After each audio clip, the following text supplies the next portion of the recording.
Picture this, you're staring at your bank statement and there's actually money left over after paying your bills. I know, it sounds like science fiction, but bear with me.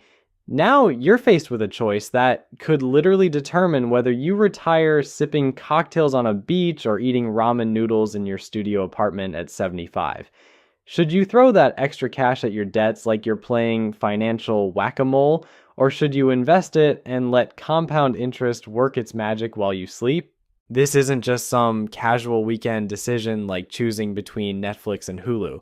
This single choice could mean the difference of hundreds of thousands of dollars over your lifetime, maybe even millions if you play your cards right.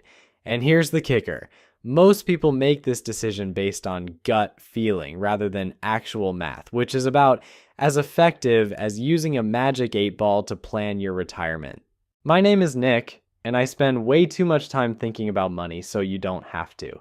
If you're tired of making financial decisions that feel like throwing darts blindfolded, make sure to hit that subscribe button and give this video a thumbs up if it helps clear the fog.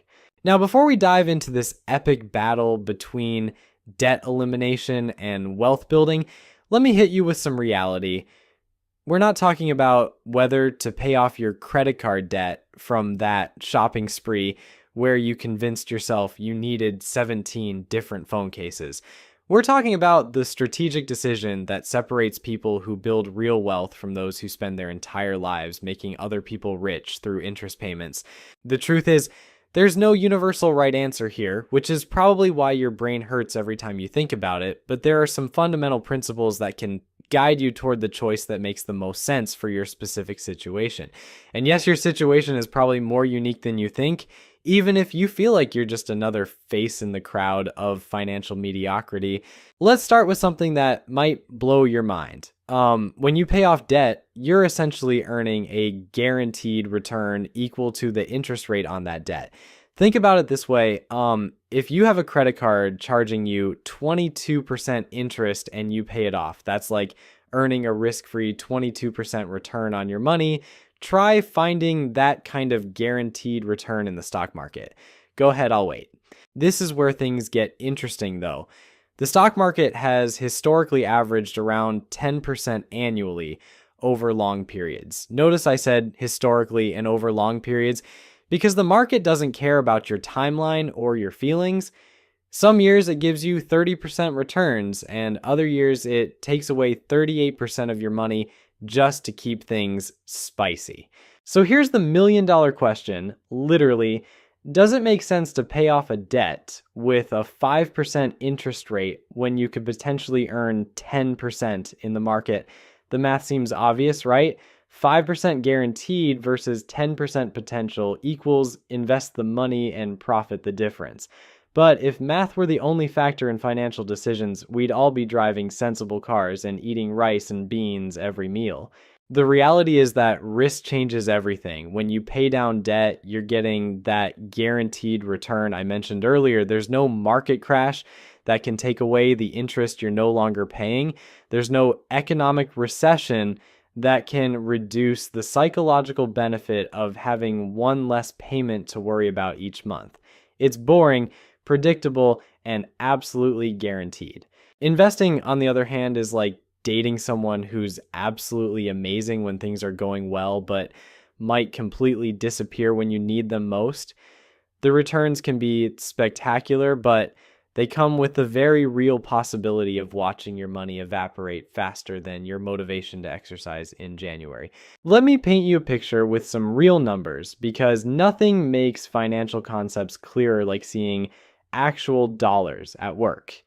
Imagine you've got a mortgage for $350,000 at 4% interest over 30 years. Your monthly payment is sitting around $1,670, and you've managed to scrape together an extra $1,000 each month that you could either throw at the mortgage or invest. If you decide to channel your inner debt-slaying warrior and attack that mortgage with the extra $1,000 per month, you'll be mortgage-free in about 14 and a half years instead of 30. That's cutting your debt timeline in half, which feels pretty incredible. You'll also save yourself from paying about $140,000 in interest over the original loan term. Not too shabby for some extra monthly payments. But here's where it gets really interesting. Once you're debt free in that 14 and a half years, you now have both your original extra $1,000 plus your former mortgage payment of $1,670 to invest each month. That's $2,670 monthly going straight into investments for the remaining 15 and a half years of our 30-year timeline. Running those numbers through the investment calculator, assuming that 10% average return, you'd end up with roughly $1.2 million in your investment account. Subtract the interest you didn't pay because you killed the mortgage early, and you're looking at about $1.1 million in total wealth after 30 years. Not bad, right? But before you start planning your early retirement party, let's see what happens if you take the opposite approach. What if you make the minimum mortgage payment and invest that extra $1,000 from day one? This is where compound interest starts flexing like it just joined a gym. By investing that $1,000 monthly for the full 30 years while making minimum mortgage payments, your investment account grows to approximately $2.2 million. Yes, you'll pay about $250,000 in mortgage interest over those 30 years, which stings a little. But even after accounting for that interest expense, you're still sitting pretty with about $1.9 million in total wealth. That's a difference of roughly $800,000 between the two strategies. $800,000. That's not pocket change we're talking about here. That's the kind of money that transforms your golden years from a financial struggle into an actual golden period of your life. Now, before you rush off to dump every spare dollar into index funds, remember that these calculations assume a lot of things go according to plan. They assume the market delivers that historical average return, which it might not do during your specific investing timeline. They assume you actually stick with the plan for 30 years without panic selling during the inevitable market crashes. And they assume you don't encounter any major life emergencies that force you to cash out your investments early. The mortgage example is actually one of the more extreme cases when it comes to this debt versus investment decision. Mortgages typically offer some of the lowest interest rates available to regular humans, often barely above the rate of inflation. This makes them what I like to call good debt, if such a thing can exist. It's money borrowed at such reasonable rates that smart investors actually want to keep these loans around as long as possible. But here's something most people don't think about when they're running these calculations in their heads at 3 in the morning. Inflation is quietly working in your favor when you have fixed rate debt. That mortgage payment of $1,670 feels pretty hefty today, but in 20 years, it's going to feel like pocket change. Why? Because inflation makes everything more expensive except your mortgage payment, which stays frozen in time like a financial fossil. Think about what you paid for a cup of coffee 10 years ago versus today. Your mortgage payment doesn't get that memo about price increases. In 15 years, you'll be paying that same $1,670 with money that's worth significantly less than it is today. It's like paying back a loan with monopoly money, except it's completely legal and the bank can't do anything about it. This is why some financial experts get genuinely excited about 30-year mortgages. They're not just borrowing money. They're borrowing today's expensive dollars and paying them back with tomorrow's cheaper dollars. Meanwhile, the assets you invest in tend to keep pace with or exceed inflation, so you're essentially playing both sides of the inflation game to your advantage. But let's pump the brakes on this mortgage example because not all debt is created equal. If we're talking about credit card debt, the entire conversation changes faster than your mood when you see your credit card statement. Credit cards don't mess around with their interest rates. They'll charge you 18, 22, sometimes even 29% interest, which is basically financial highway robbery with a smile. When you're dealing with high interest debt, the math becomes crystal clear. There's no investment strategy on the planet that can consistently and safely beat credit card interest rates. Sure, you might get lucky with some hot stock tip from your cousin who thinks he's the next Warren Buffett, but you're more likely to lose your shirt than beat those credit card rates consistently. This is where the debt avalanche method comes into play. You attack your highest interest rate debts first, regardless of balance size, because mathematically, it saves you the most money. It's not as psychologically satisfying as the debt snowball method, where you knock out small balances first, but your future bank account will thank you for being logical instead of emotional. Student loans occupy this weird middle ground in the debt universe. They often carry moderate interest rates somewhere between your mortgage and your credit cards, plus they come with tax deductions that effectively lower your real interest rate even further. Some student loans are sitting at 3 or 4% interest, which puts them in that questionable zone where investing might make sense. But here's where it gets tricky with student loans. Unlike your mortgage, you can't write off the interest on most student loans beyond a certain income level. And unlike your house, your education can't be repossessed if times get tough. Which sounds great until you realize it also means you can't sell it to get out from under the debt. Car loans present yet another fascinating case study in the debt versus investment debate. Most car loans hover somewhere between 4 and 8% interest, depending on your credit score and how much the dealer thinks they can get away with. But here's the thing about cars. They're depreciating assets, which means they're losing value faster than your motivation to go to the gym after New Year's. So, when you're making extra payments on a car loan, you're essentially paying more money to own something that's becoming less valuable every single day. It's like paying premium prices to watch a movie that gets worse every time you watch it. From a purely mathematical standpoint, it often makes more sense to invest that extra money and let the car depreciate at its own pace while your investments hopefully appreciate. Now, let's talk about something that makes this entire decision even more complicated: your timeline and life stage. If you're 25 years old with steady income and decades until retirement, you can probably afford to take more risk with your money. Market crashes sting, but you have plenty of time to recover. You can ride out the volatility and potentially reap those higher long-term returns. But if you're 55 and starting to think seriously about retirement, those market crashes hit differently. You don't have decades to recover from a major downturn.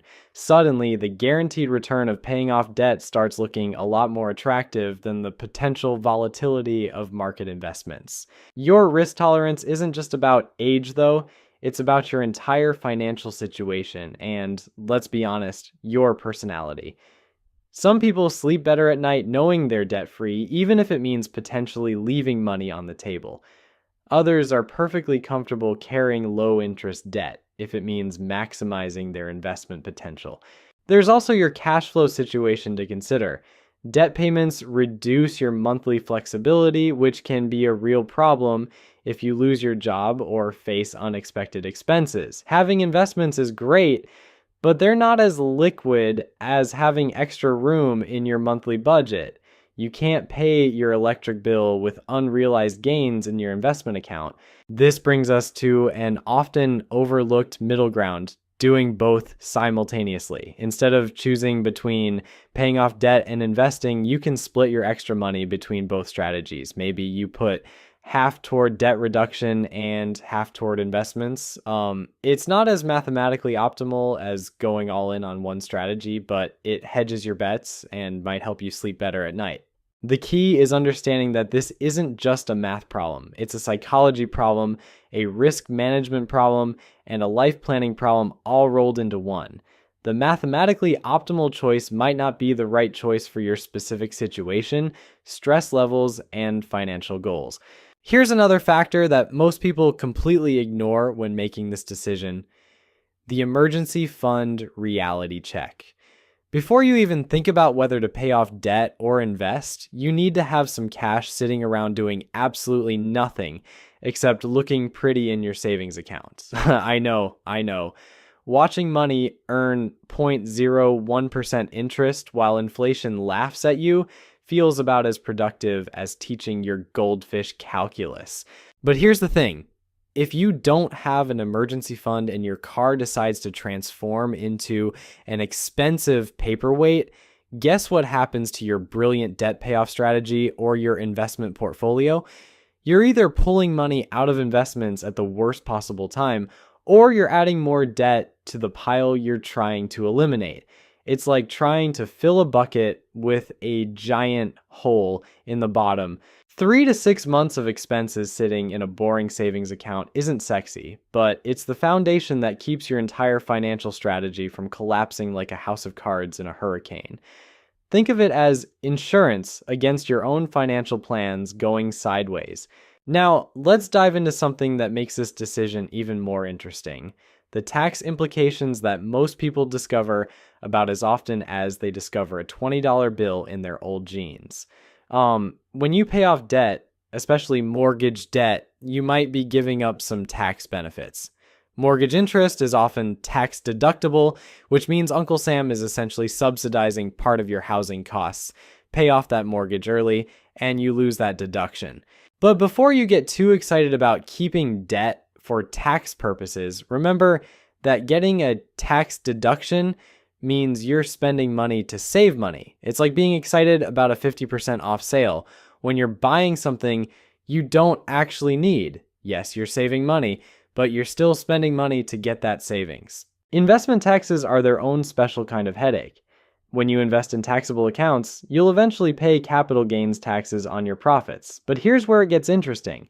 Long-term capital gains rates are often lower than regular income tax rates. So that 10% return you're earning might be more like 8% after taxes, which changes your debt versus investment calculations. This is where tax-advantaged accounts like 401ks and IRAs become absolute game changers. If your employer offers a 401k match, contributing enough to get the full match is basically free money.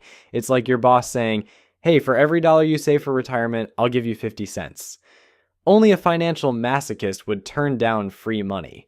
Let's talk about something that keeps financial advisors awake at night: behavioral psychology and how it completely destroys perfectly logical financial plans. You can run all the numbers you want, but if you can't stick to the plan, the math becomes irrelevant faster than a smartphone from 2010. Some people are natural debt haters. They see that balance and it haunts them like a bad breakup. These folks will sacrifice potential investment gains just to sleep peacefully at night without debt hanging over their heads. And you know what? There's nothing wrong with that. Peace of mind has value that doesn't show up in spreadsheets. Other people are comfortable with debt as long as the numbers work in their favor. They'll carry a mortgage at 4% while investing in assets that hopefully earn more than that. They treat debt like a tool rather than an emotional burden. These are the people who finance their cars at 0% interest and invest the cash they could have used to buy the car outright. Neither approach is inherently right or wrong. It depends on your personality, your financial situation, and your ability to stick with your chosen strategy through good times and bad. The worst possible outcome is switching strategies every few years based on market performance or whatever financial guru is trending on social media. Here's something that might surprise you about the investing versus debt payoff debate. Inflation can completely flip the script on what seems like the obvious choice. We've been living through a period of relatively low inflation for so long that many people forgot it exists. But when inflation starts heating up, fixed rate debt becomes your best friend, while cash becomes your worst enemy. During high inflation periods, your debt payments become cheaper over time, while your investments, especially in assets like real estate and stocks, tend to keep pace with or exceed inflation. This is when carrying debt stops feeling like a burden and starts feeling like a strategic advantage. You're essentially being paid to borrow money, which sounds too good to be true, but is exactly what happens when inflation exceeds your interest rate. The flip side is that during deflationary periods, which are rarer but not impossible, debt becomes more expensive over time while cash becomes more valuable. This is when paying off debt early looks like genius-level financial planning. Let's address the elephant in the room. What happens when your best-laid plans meet reality and reality wins? Life has a funny way of throwing curveballs at your financial strategy right when you think figured out. Maybe you lose, you've got everything in your job, get divorced, have a medical emergency, or decide to completely change careers and go back to school. So here's the bottom line: whether you should pay off debt or invest isn't a question with a one size fits all answer. It depends entirely on your situation, your debt interest rates, and your risk tolerance. High interest debt, attack it like it owes you money. Low interest debt, like maybe let it stick around while your investments do the heavy lifting. Either way, stop overthinking it and start doing something, because the biggest financial mistake is spending so much time planning the perfect strategy that you never actually execute any strategy at all.